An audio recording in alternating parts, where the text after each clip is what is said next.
Olá, você! Bem-vindo ao podcast Mundo Enneagrama. Esse é o nosso episódio número 1, seguindo, na verdade, o episódio número 0.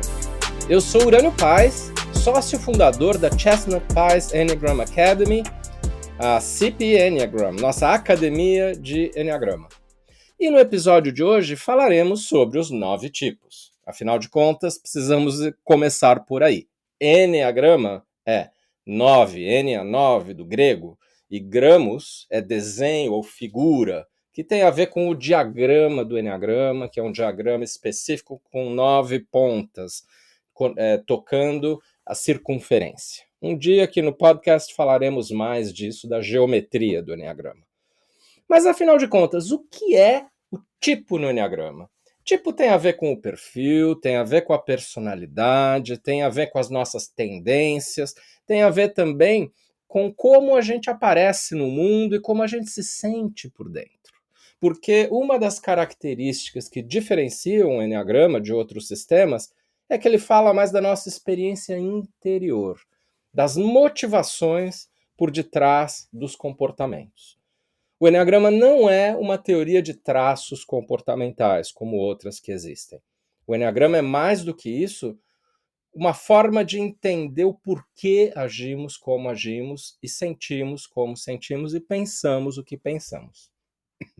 No Enneagrama, quando a gente fala tipo, Enneatipo, a gente está falando desse perfil nos mais variados níveis de consciência para esse perfil. Às vezes, uma pessoa do tipo 1, por exemplo, ela está muito fixada naquele padrão do tipo 1, que já já a gente vai explicar, e outras pessoas estão menos fixadas nesse padrão, já estão mais desenvolvidas, e ambas são do tipo 1.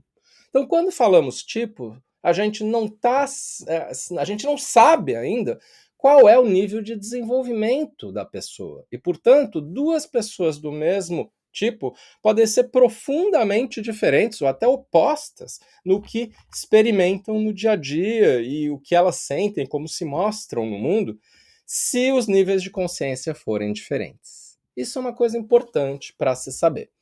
E, na verdade, o Enneagrama é mais do que uma teoria para falar de tipos humanos ou de personalidades. Então, ele fala de 9 forças, 9 raios, que existem em muitas diferentes coisas, na natureza, em todos os lugares, né? O Enneagrama é um sistema holístico, é um símbolo de tudo e de todas as coisas, como dizia o pioneiro Gurdjieff, um místico do início do século XX, principalmente. Ele nasceu no século XIX e faleceu em 1949, então principalmente do século XX, no trabalho que ele expôs, pela primeira vez falando de Enneagrama no Ocidente aqui a Europa, né? Falando de França principalmente, onde ele se alojou depois de um tempo na Rússia, que era a terra natal dele. Armênia, Rússia, a mãe dele tinha origem armênia. Mas de Gurdjieff a gente vai falar outra vez. Então, os tipos do Enneagrama possuem descrições muito interessantes. Por quê? Porque quando as pessoas ouvem, elas se encantam e sentem muito surpresas, porque explicam coisas que a gente tenta, inclusive, esconder da gente mesmo e dos outros, ou não compreende nesse grau de profundidade. O Enneagrama é tudo menos básico, menos simples, assim, nesse sentido. É um sistema muito sofisticado para pessoas que querem se desenvolver. Então, o tipo do Enneagrama, ele fala de coisas muito profundas e muito centrais para o nosso desenvolvimento. Ao mesmo tempo, ele vai direto às questões mais importantes para nós. Muito importante saber o seguinte, que embora nós tenhamos traços dos 9 tipos, dos 9 perfis, nós somos apenas de um tipo do Enneagrama. Não somos de 2, um pouco isso, um pouco aquilo. Inclusive, na nossa visão do Enneagrama, na CP Enneagram Academy, não concordamos com abordagens que falam que somos um pouco isso, um pouco aquilo, que temos 3 paixões ou 3 fixações. com todo respeito sempre aos demais professores, sempre que aqui no podcast eu fizer alguma pontuação de algo que eu discordo e que eu e a Bi na CP Enneagram Academy discordamos, saibam que não tem nada de pessoal, inclusive somos amigos de muitos desses professores, mas a gente entende que é hora de a gente confrontar um pouquinho, positivamente, construtivamente, algumas visões que se tornaram comuns, principalmente para quem vai lá fuçar na internet, né?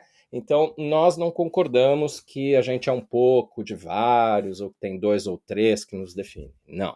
Tem um tipo que é onde o bicho pega. Tem um tipo que é onde a gente tem que concentrar 100%, praticamente 100%, dos nossos esforços de autodesenvolvimento. Por quê? Porque é assim, gente. O trabalho em nós mesmos é um trabalho tão árduo que não vai dar tempo de fazer tudo na nossa vida. Então, se a gente se distrair e começar a fazer trabalhos que são mais periféricos, não são aquelas coisas centrais do nosso perfil, a gente vai se perder, né?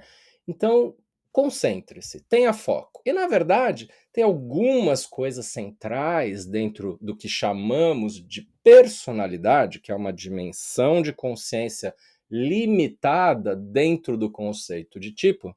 Tem algumas coisas centrais que são as quais a gente tem que enfocar, que a gente tem que ter mais em mente, né? Vou falar daqui a pouco quais são essas coisas centrais. Mas o tipo, portanto, é muito definidor de quem nós somos. E temos que nos concentrar naquilo que o Enneagrama fala que é o nosso tipo. Não gosto muito de chamar o tipo de perfil, porque parece que é só um traço, né? Quando eu uso a palavra perfil ou traço, e não é. É alguma coisa muito mais definidor. É como eu funciono por dentro. O tipo dá quase que um manual de instruções, assim, para mim e para os outros que lidam comigo na minha vida. O Enneagrama é muito bom, portanto, para os relacionamentos. Tipo também é mais ou menos assim, é uma teimosia em ser apenas de um jeito, em ser previsível, em ser alguém que segue apenas determinados padrões de pensar, de sentir e de agir. E a gente se torna compulsivo em relação a esses padrões. Quando falamos da personalidade, que é essa dimensão limitada de consciência dentro do tipo, a gente está falando, na verdade, de uma neurose, né? Uma neurose que está lá o tempo todo e a gente fica demasiadamente apegado a isso, aquelas questões centrais do nosso perfil. E trabalho de autodesenvolvimento é romper com esse tipo de fixação, de neurose, né? Então, falando dos componentes centrais do tipo, para daqui a pouquinho, muito em breve, descrever os 9, eu queria dizer que tem padrões mentais, emocionais e instintivos do Enneagrama. A gente vai ter um episódio falando desses centros de inteligência, né? 3 centros de inteligência. Mas o que a gente tem que entender é que todos nós temos os 3 centros de inteligência. A gente torna um deles dominante conforme o nosso tipo, mas somos seres humanos vivos e temos os 3, inclusive do ponto de vista do cérebro, né? O cérebro reptiliano tem mais a ver com a barriga, o instinto, o cérebro, o sistema límbico tem mais a ver com as emoções, e o neocórtex tem mais a ver com o pensamento, algo mais exclusivo ao ser humano. Não tem melhor ou pior nisso, e temos esses 3 operando em alguma medida, de uma maneira mais limitada ou não, conforme o nosso nível de desenvolvimento. Agora, quando a gente fala do tipo, a gente está falando de problemas nesses 3 centros de inteligência, né? Quando falamos da personalidade. No nível instintivo, a gente deixa o instinto dominar demais a cena da nossa vida. E aí usamos mais aquilo que o Gurdjieff chamava de alma animal, aquela coisa que tem a ver com algo mais reativo, mais básico, mecânico, que é uma dimensão básica que nós temos e temos que ter, mas o problema é quando a gente leva esse instinto como algo que vai guiar toda a nossa vida. No coração, a gente tem um problema chamado paixão do tipo, que é um vício emocional. É algo que tem a ver com um padrão de sentir que está o tempo inteiro lá e que captura, sequestra as demais experiências emocionais que temos. E cada tipo tem uma paixão específica. Paixão no sentido de que ela me controla, eu não a controlo, né? E na cabeça, na mente, a gente tem o que se chama de fixação. Fixação é algo mental. E isso tem a ver com uma crença limitante, com uma forma muito estreita de se ver o mundo, mas também de me ver no mundo. Ou seja, o meu papel que eu assumo, que eu pressuponho que eu tenho que desempenhar no mundo, tem muito a ver com essa fixação. E isso é limitante, né? Então, quando falamos de cada um dos 9 tipos do Enneagrama, descrevendo mais a dimensão da personalidade, a gente tem que falar desses conceitos, e não só de traços gerais, típicos, comuns de comportamento. E é isso que eu vou tentar fazer agora, descrevendo os 9, me concentrando mais nessas coisas centrais, porque é muito comum, por exemplo, em descrições mais básicas e nem sempre tão precisas do Enneagrama, a gente ouve coisas assim, o 9 é o mediador que quer só paz, o 1 é o perfeccionista. E essas coisas nem sempre são corretas, nem sempre são precisas e são generalizações excessivas. Mais para frente, inclusive, vamos falar dos 27 subtipos, que tem a ver com 3 subdivisões em cada um dos 9 tipos do Enneagrama. E aí a gente vai ver que, por exemplo, o tipo 1 tem um dos 3 subtipos que é mais perfeccionista, e os outros 2 não são tanto não, né? Então isso vai quebrar alguns mitos que, infelizmente, são muito presentes nas descrições que se acham aí do Enneagrama na internet. Então vamos lá, vamos apresentar, finalmente, os 9 tipos. Quero dizer que sempre que eu for falar dos 9 tipos aqui no Mundo Enneagrama, no podcast, eu vou começar do 8. 8, 9, 1. Depois 2, 3, 4 e depois os 5, 6 e 7. Por quê? Por que eu não começo do 1? É porque existem 3 grupos de tipos que nós chamamos de tríades. E o 891 são os tipos instintivos. Então a gente gosta de começar pelo primeiro instintivo, que é o 8. Depois o 9 e 1, tá? Então deixa eu descrever o que é ser instintivo de uma maneira muito básica, porque como eu disse, teremos um episódio falando só disso, ou mais episódios. Então, o 891, como tipos instintivos, eles são mais viscerais, são muito da ação, são muito de sentir, mas nas sensações. E, baseado nas sensações, eles meio que sabem por onde ir, como uma bússola interna na barriga. A minha filha, que é uma tipo 8, tanto na minha percepção quanto da dela própria, ela tem 14 anos, hoje já se identifica como tipo 8, ela diz que ela sente um tubinho de ensaio na barriga e que esse tubinho enche de vermelho na hora que ela está fazendo algo que não vai dar certo ou que está errado, por exemplo, respondendo uma questão errada numa prova da escola. E que ele se enche de verde quando está dando certo. O que é isso? É instinto, né? Instinto. Algo maravilhoso que quem é um ser humano que não desenvolveu isso perde qualidades que são geniais. Inclusive os mentais, por exemplo, se tornam mais lentos, procrastinam porque não usam instinto e planejam em excesso. Embora, por outro lado, sejam excelentes planejadores, que os instintivos não são. Então, os instintivos também, por estarem baseados nas sensações, tem muito uma coisa de honra, de lealdade, de responsabilidade, fazer acontecer, irem rápido para a ação. E tem algo de julgamento, às vezes deles próprios, às vezes dos outros, às vezes de ambos, né? Existe só uma maneira certa de se fazer as coisas, que é a minha, né? Obviamente. Preto ou branco, não tem tons de cinza no meio. Pois bem, o 8. O que é o tipo 8 nessa dimensão da personalidade e na oportunidade de crescimento que ele tem? O tipo 8 é o paradoxo entre a luxúria e a inocência. Então veja, a gente descreve os tipos como um espectro entre a qualidade menos desenvolvida do tipo e aquilo que nós podemos voltar a ser quando nos reconectarmos com a essência. Gostamos de fazer a descrição dessa maneira, inclusive é assim que fazemos a descrição dos tipos no nosso livro, que em inglês se chama The Enneagram Guide to Waking Up, e que em português será lançado em março de 2023 pela editora Goya, o Guia do Enneagrama para o Despertar. Ali, cada capítulo do tipo, a gente fala paradoxo entre a luxúria e a inocência, por exemplo, para o tipo 8. Então, você que é 8 está em algum ponto aí entre essas duas coisas, muito provavelmente. Então, o que é a luxúria, que é a dimensão inferior do tipo 8? A luxúria é o excesso, é muita energia. E uma energia que se expande a partir do coração, pegando todo o corpo e indo para fora do corpo, e inclusive afetando os demais com essa energia muito grande.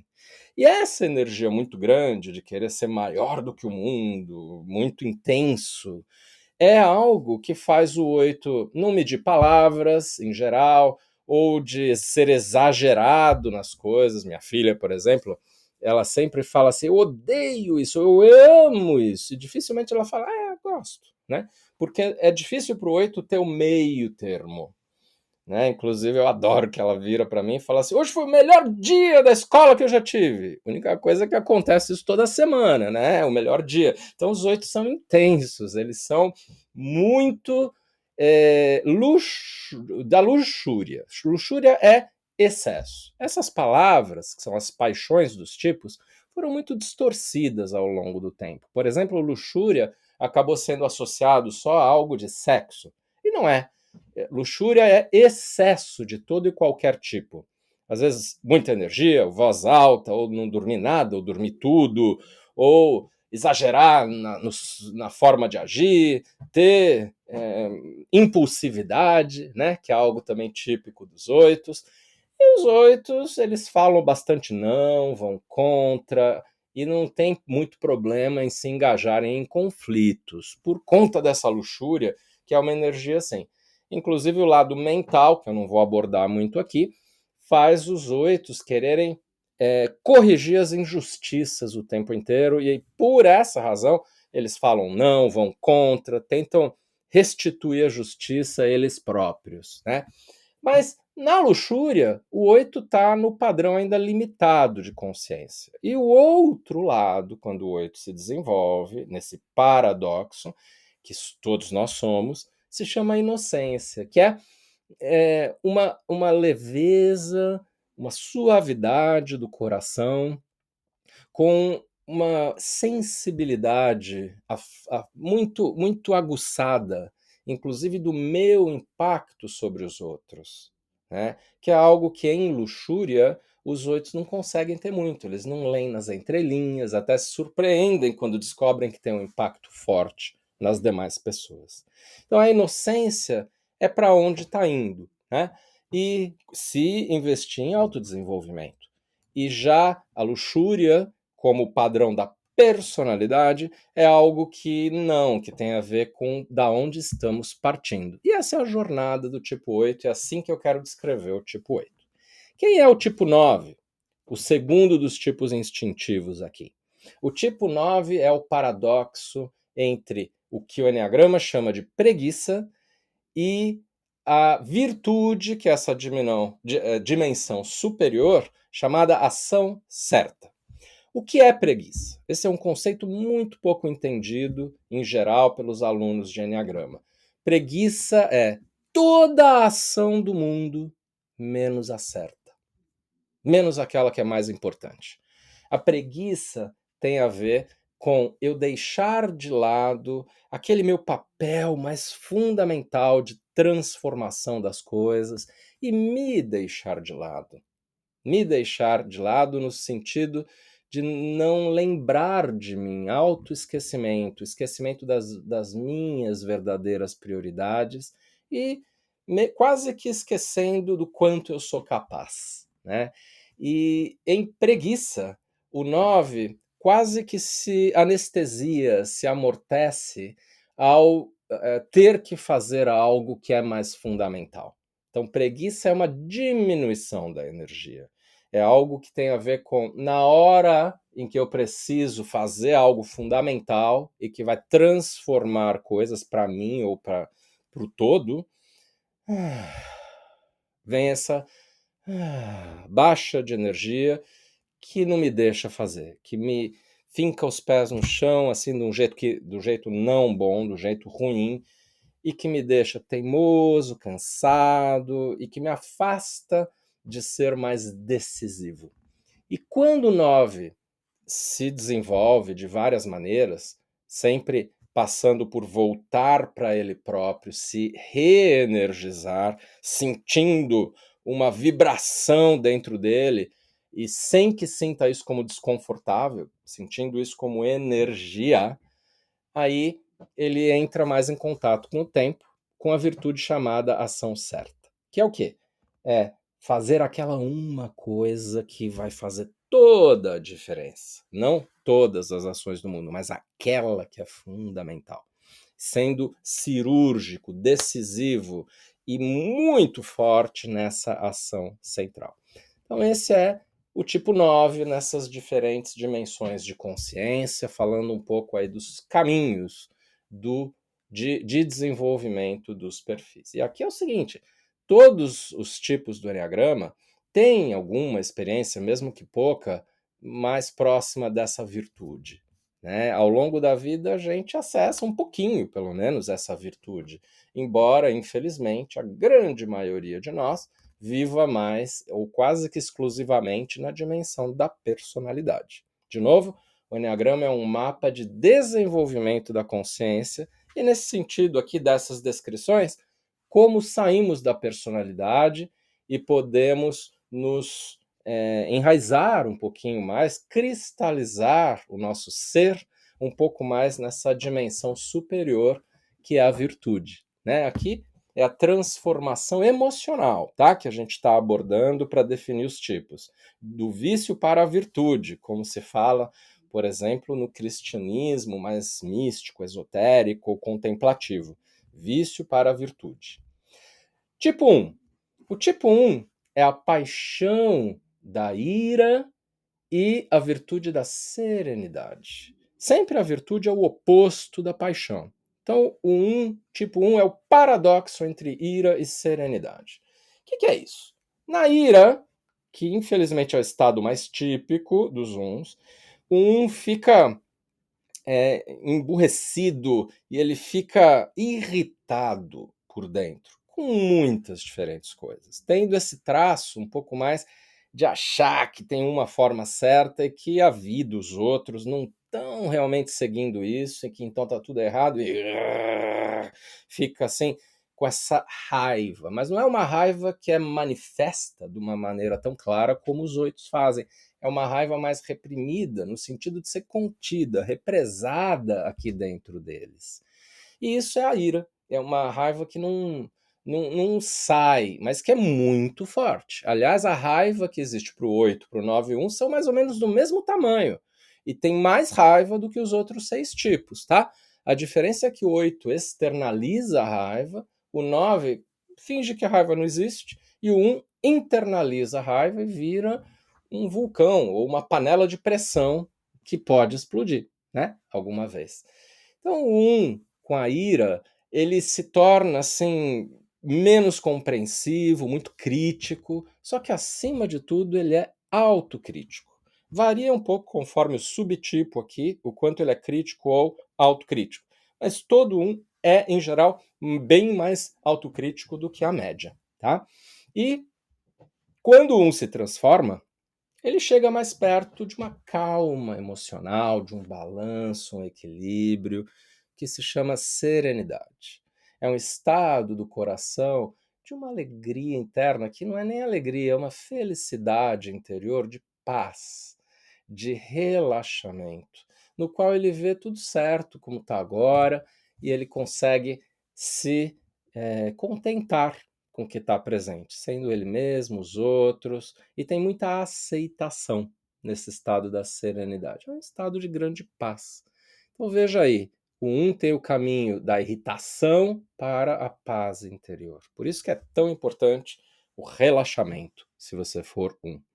Agora, se você for um tipo emocional, 2, 3 ou 4, aí você vai precisar trabalhar um pouco mais a sua necessidade de reconhecimento, de aprovação, o apego à imagem. E isso não é tão fácil para quem é emocional, que depende demais da opinião dos outros e se adapta mais ao que os outros esperam. São pessoas que precisam de mais feedback, que precisam desse espelho no outro, né? Que o outro se torne um espelho deles próprios, de alguma forma. E os tipos emocionais têm um pouco mais a emoção da tristeza para eles, né? Isso é um pouco da nossa abordagem do Eneagrama. A Bi, minha sócia, fala muito isso. E ela é uma tipo emocional, um tipo 2, né? E tristeza porque são emoções mais fortes. E o 2 talvez seja um dos mais emocionais do Eneagrama, principalmente em alguns dos subtipos dele.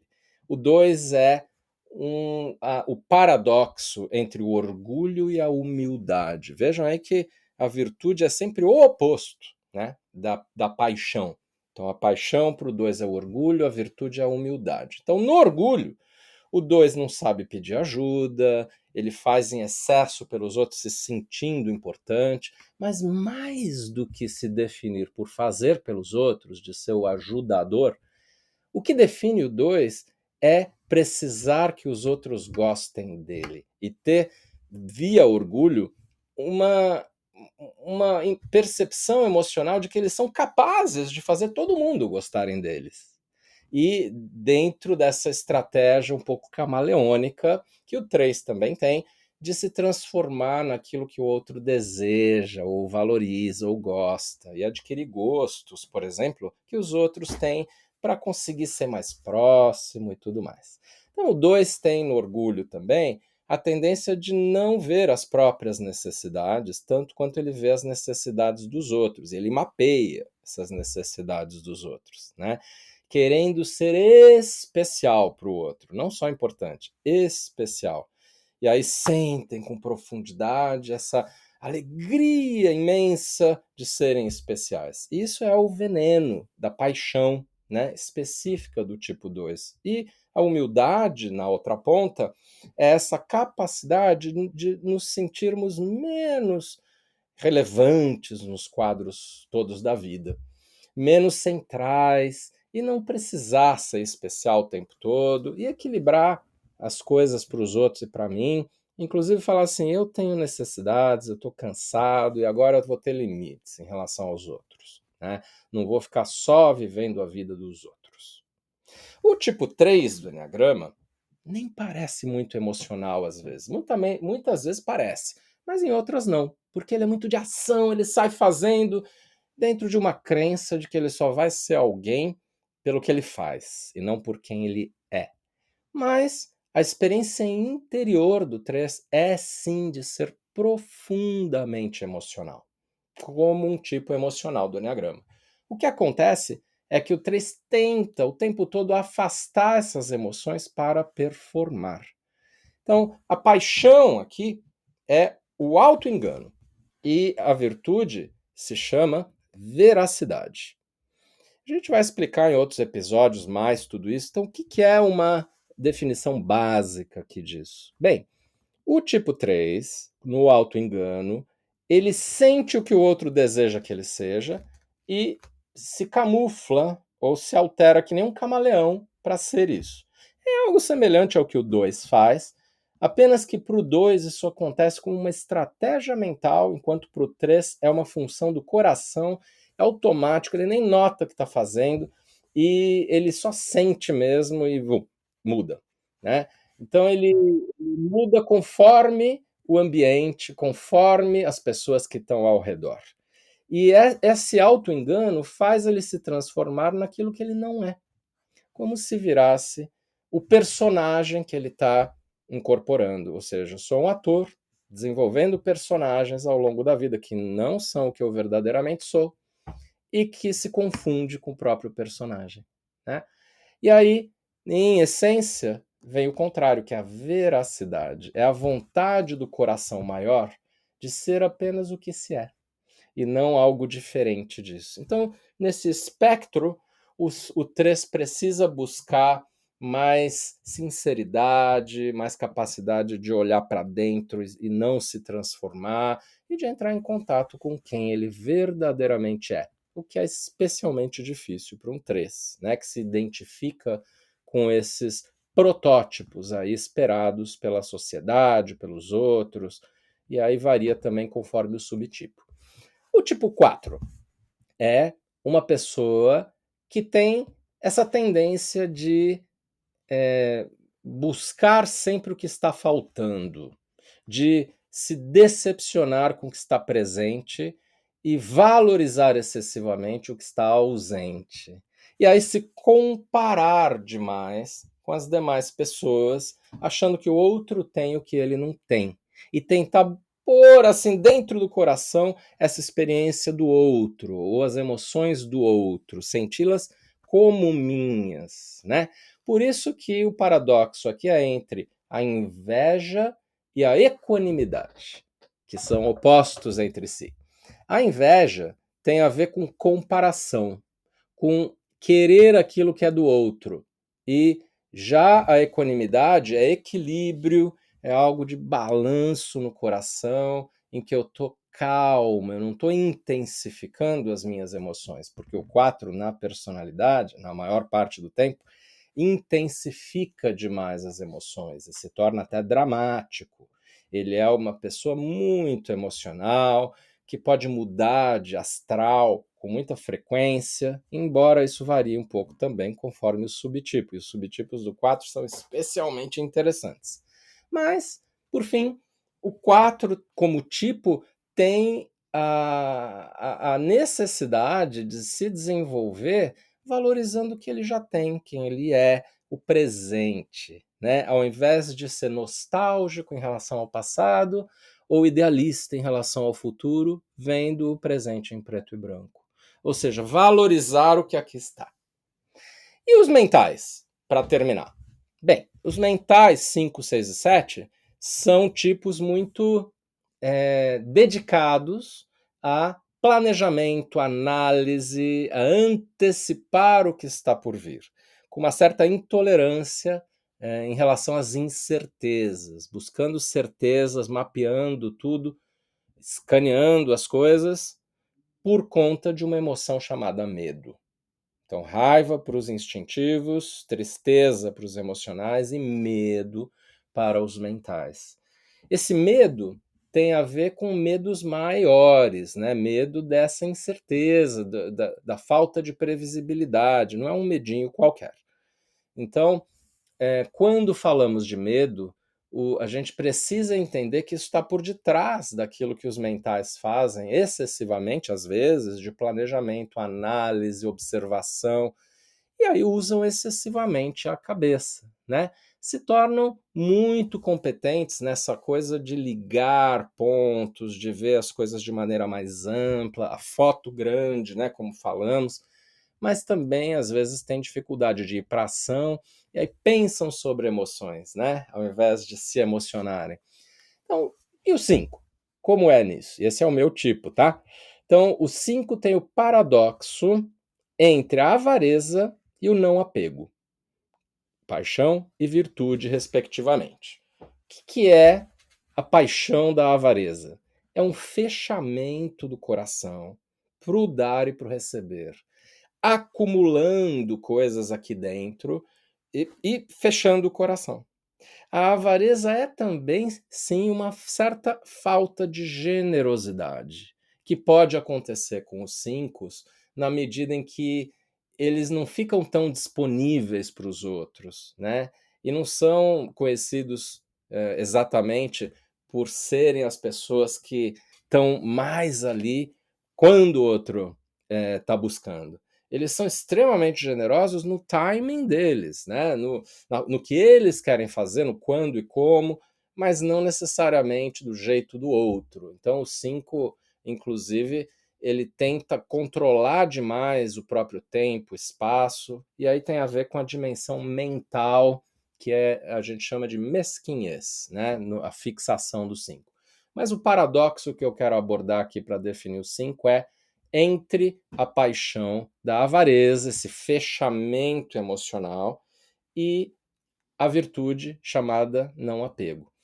Para fechar a descrição da avareza como paixão do tipo 5, eu devo dizer que a avareza tem a ver com não só um fechamento das portas do coração para o dar e receber, tem a ver também com não ficar nas emoções, é um medo do sentir e se isolar na cabeça, né? Então, deixo de sentir. E ele se desconecta mesmo das emoções e, consequentemente, dos relacionamentos, das pessoas, né? Então, deixa de prestar atenção no outro, ficou magoado, botão delete, né? Então, isso é muito difícil para o 5, muito triste, e é compulsivo, como todas as 9 paixões o são. E quando o 5 se desenvolve e chega mais perto da virtude chamada não apego, ele abre o coração e flui. Fluxo. Uma coisa de se permitir viver o que a vida está trazendo. Se permitir fazer aquilo que surge para ser feito. Estando aberto, controlando menos as coisas e as relações. E no não apego, o coração fica totalmente aberto, permeável a emoções, a coisas que vêm dos outros, e também há muito mais energia, porque o 5 poupa energia, como se fosse uma economia de escassez na avareza. Porque não é avareza de dinheiro, gente. É avareza mais de si mesmo, né? E indo para a essência, o 5 supera isso. Então existe um paradoxo entre essas duas polaridades que define o que é ser tipo 5. Tipo 6, o penúltimo aqui para nós, nessa brevíssima descrição. O tipo 6 tem o paradoxo entre o medo e a coragem. Então, o que é o medo? É um tremor do coração que pode ser chamado também de ansiedade. Medo e ansiedade andam de braços dados, e o 6 tende a ser o mais ansioso de todo o Eneagrama, enquanto o 5, por exemplo, tende a ser mais calmo e mais cabeça controlada e ter calma, inclusive nos momentos de crises, dentro da dimensão da avareza, né? O 6 não. O 6 tende a ser mais pilhado internamente, com os outros vendo isso ou não. Em geral, os outros veem e se sentem pilhados também como consequência. E o 6, com o medo, começa a sentir que tem coisas erradas que vão acontecer. E ele começa a ver riscos, perigos, ameaças e faz cenários de piores hipóteses, tanto por conta dos pensamentos que tem, quanto por conta dessas emoções, e essa em particular, a paixão do tipo que é o medo. E como o mecanismo de defesa principal aqui para o 6 é a projeção, em algum momento aqui no futuro, neste podcast, falaremos dos mecanismos de defesa principais, vai demorar um pouquinho para isso, mas falaremos isso.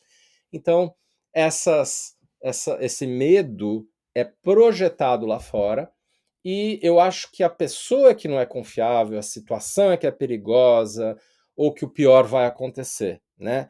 Enquanto, na verdade, tudo começa com o meu medo aqui dentro, né? E esse medo, conforme o 6 cresce, vai dando lugar à coragem, né? De abrir o coração, o core, e ir adiante, apesar do certo medo inicial. E é super interessante ver que para o 6 do Eneagrama, na hora que ele entra em ação, para de procrastinar ou de alongar os cronogramas dele, ou de questionar demais e querer se proteger por detrás de outras pessoas, aí, na hora que isso acontece, o medo vai embora. O medo evapora. O medo existe apenas em antecipação. E aí encoraja, e o 6 vai sair fazendo e se torna alguém muito mais aberto no coração, sem ficar pensando no pior. E já o 7, o último tipo aqui da nossa descrição, o último dos mentais também, ele tem o paradoxo entre a paixão da gula e a virtude da sobriedade. Isso às vezes é um pouco autoexplicativo, mas a gente precisa explicar também que a gula é algo não ligado à comida apenas. É gula por experiências, viver um pouquinho de tudo que tem para se viver na vida, né? Conseguir ter variedade. Isso é a palavra fundamental para o 7, junto com outra palavra que é a liberdade. Ele não se sentir controlado, ter possibilidade de fazer o que ele quiser, né? E os 7, eles têm uma certa dificuldade, por causa da gula, de terminar as coisas quando termina o prazer. A gula tem a ver com um apego ao prazer, apego excessivo ao prazer, quase que não desenvolveu aquela função importante de aceitar limites da vida, né? E os 7 tentam ser eternamente jovens, divertidos e ficar muito felizes, estimular a alegria, né? Mais até do que a felicidade, que são coisas diferentes. E alegres, eles ficam entusiasmados, buscando prazer e fazer o que eu quero, né? E aí isso que eu quero, se eu for 7, muda a cada momento. E muda muito rápido, se for 7. Então ele pula de galho em galho e nem sempre completa as coisas que está fazendo, gerando algumas dificuldades para o 7 na vida. E a gula também tem a ver com uma voracidade, semelhante lá da luxúria do 8, mas é uma voracidade por ter um pouco de cada coisa, e não de ter muito de uma coisa, como é a luxúria, né? E essa voracidade da gula é algo que tem a ver com algo. Eu preciso viver tudo que a vida me oferece para ser vivido. Eu presto atenção um pouquinho em cada coisa, eu quero conversar sobre tudo, estudar tudo. E na minha carreira, por exemplo, eu saio mudando o padrão de carreira e a área em que eu vou trabalhar mais até do que eu gostaria, né? Ou do que eu deveria para o meu crescimento profissional. Agora, do outro lado, o outro polo, a virtude, que se chama sobriedade, é o ficar, é o estar, uma coisa de cada vez, é a seriedade, não se sentir o tempo inteiro entusiasmado e ficar em contato consigo mesmo, mais autocontido, de um jeito que os 7 podem pensar que é desagradável, mas que não é.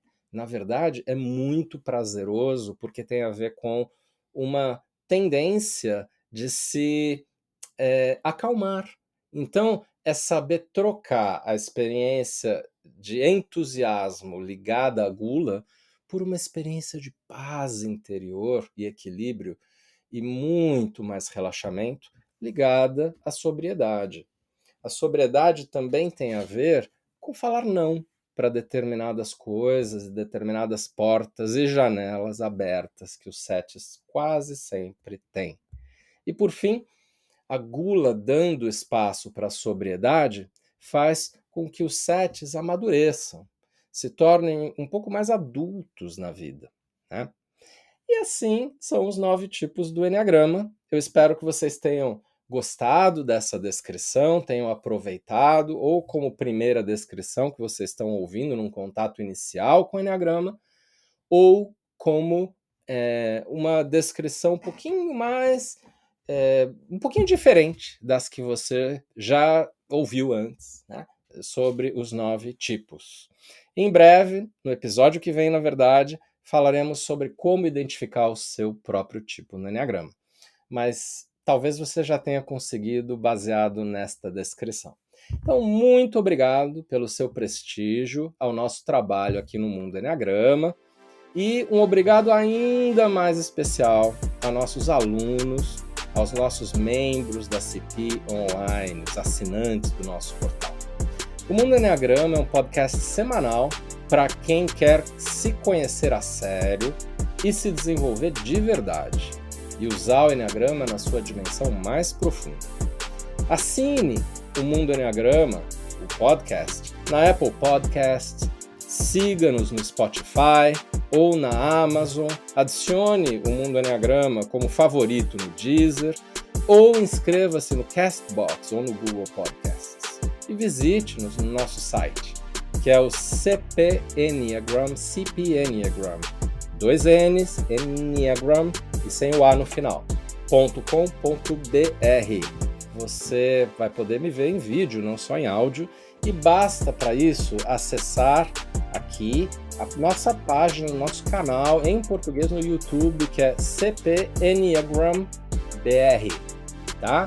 Por fim, eu queria dizer que estão abertas as inscrições a retiros bastante transformadores que faremos em abril de 2023, aí em São Paulo, no Brasil. E eu queria dizer que você pode obter todas as informações sobre esses retiros no nosso site cpenneagram.com.br. Espero encontrar presencialmente alguns de vocês aí no retiro, junto com a Bia, minha sócia. E é isso aí. Eu sou Urânio Paes e até a semana que vem no nosso Mundo Enneagrama.